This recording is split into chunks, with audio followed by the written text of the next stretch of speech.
보신 것처럼 마약 투약 혐의를 받는 배우 이선균 씨가 어제 경찰 조사를 받고 1시간 만에 귀가했습니다. 현재 국과수 정밀 검사가 진행 중인데 이 내용과 함께 한 주간의 이슈들까지 하나씩 알아보겠습니다. 네, 허주연 변호사 또 하재근 사회문화평론가 새로 모셨습니다. 안녕하세요. 안녕하세요. 안녕하세요. 네, 배우 이선균 씨 마약 투약 의혹이 제기된 뒤 열흘 만에 처음 모습을 드러냈는데 영상 먼저 보겠습니다.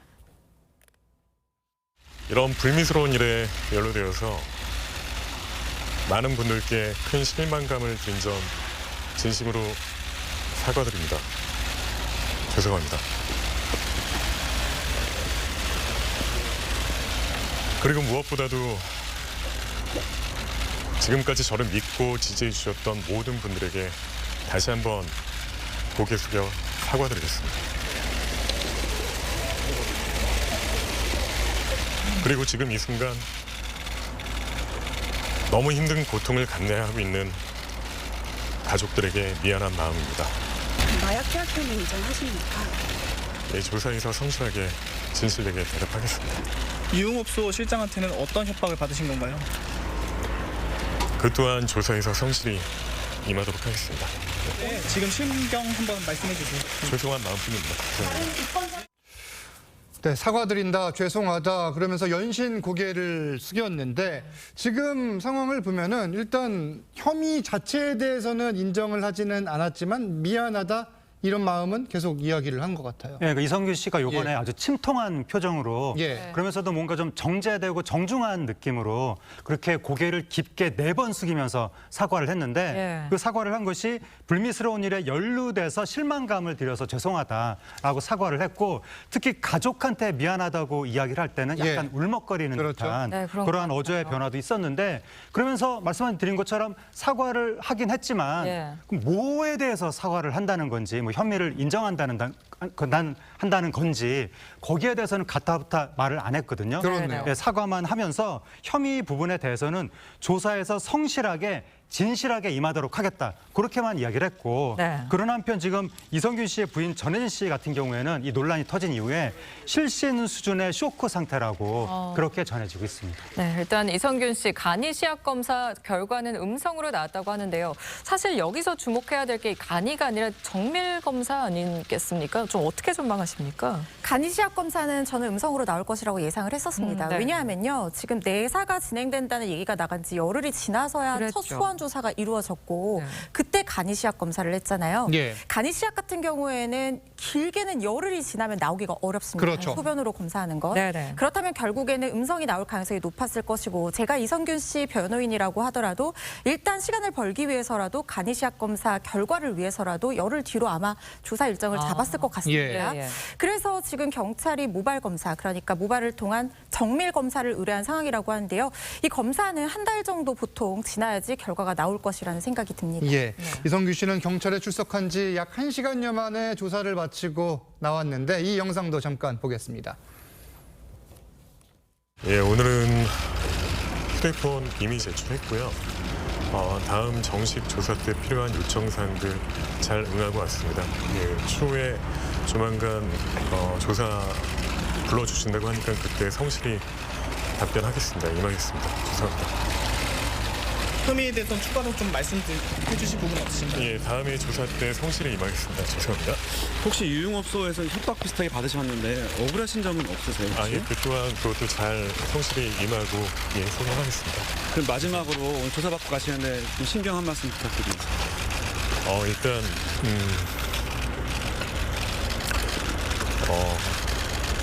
저를 지지하셨던 모든 분들에게 큰 실망감 드려가지고 너무 죄송하고요. 예, 앞으로 추후에 조사 성실히 임하겠습니다. 네, 어제 사실 조사 내용을 보고서 어떻게 1시간 만에 나왔지 이런 생각하실 수도 있지만 네. 보통 마약 관련 첫 조사 때는 일찍 끝난다고 그래요?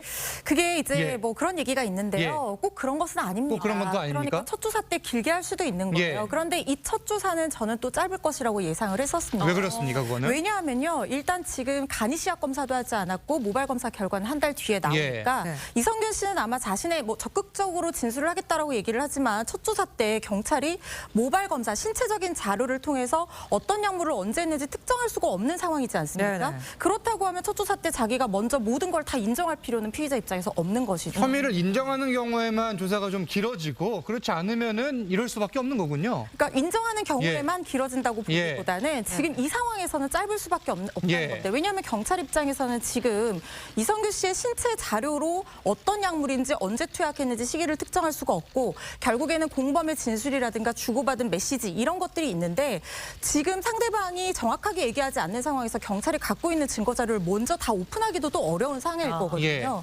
그렇기 때문에 아마 이성균 씨 입장에서도 뭐 진술 거부를 했다고 경찰은 발표했습니다만, 다음 조사 때 뭔가 결과를 보고 모발 검사에서 경찰이 어떤 것들을 특정하고 있는지 보고 대응을 하겠다는 전략으로 나올 가능성이 높기 때문에 아마 첫 조사는 그렇게 뭐 적극적으로 진행이 되지 않았을 가능성이 높고요. 그렇기 때문에 경찰이 사실 피의자 조사 이후에 반드시 압수수색을 해야 된다는 법은 없거든요.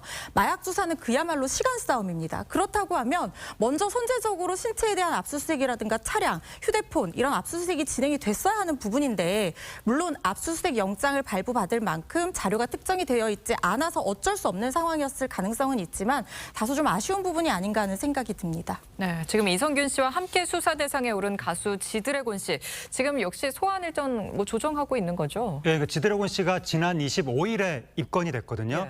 지금 마약 혐의를 받고 있다고 하는데, 마약이라고 하면 뭐 이 아편, 코카인, 헤로인 이런 계통이거든요. 그런 쪽에 혐의를 받고 있다고 하는데, 지드래곤 씨 측에서는 완전히 부인을 하고 있는 거예요. 그렇다 보니까 경찰 입장에서는 지드래곤 씨한테 지금 진술을 받아야 되잖아요. 그래서 지드래곤 씨가 진술을 할 수밖에 없게끔 뭔가 좀 증거를 보강하는 보강 수사를 하고 있을 것 같은데, 그러면서 지드래곤 씨 측하고 소환 조사에 대해서 일정을 현재 잡고 있다고 알려져 있습니다. 이 가수 지드래곤 씨의 경우에는 2011년에도 대마초 흡연 전력이 있잖아요. 이분도 가만히 되는 겁니까? 나중에 처벌을 할 때? 그런데 이거는 대마초 흡연을 통해서 기소유예 처분을 받았습니다. 그러니까 사실 전과에 해당하지는 않는 상황인 거예요. 그리고 이게 시간이 굉장히 10년 지났기 때문에 아마 수사 경력 자료에도 공식적으로 5년이 지나서 삭제가 된 상황일 것이고, 전과도 아니기 때문에 대법 양형위의 양형 기준에 따르면 최대 10년 이내에 금고 이상의 그 집행유예 이상의 동종 전과가 있어야지만 이 가중처벌 요소를 공식적으로 규정을 하고 있거든요. 그렇지만 그렇다고 하더라도 아예 전력이 없는 사람과 똑같이 처벌하기는 어려울 것이고, 이 부분에 대해서는 양형 과정에서 좀 참작이 되지 않을까 싶습니다. 알겠습니다. 계속해서 다음 이슈 짚겠습니다. 전 펜싱 국가대표 남현희 씨와 이 결혼 상대자로 알려졌던 전모 씨에 대한 이야기입니다.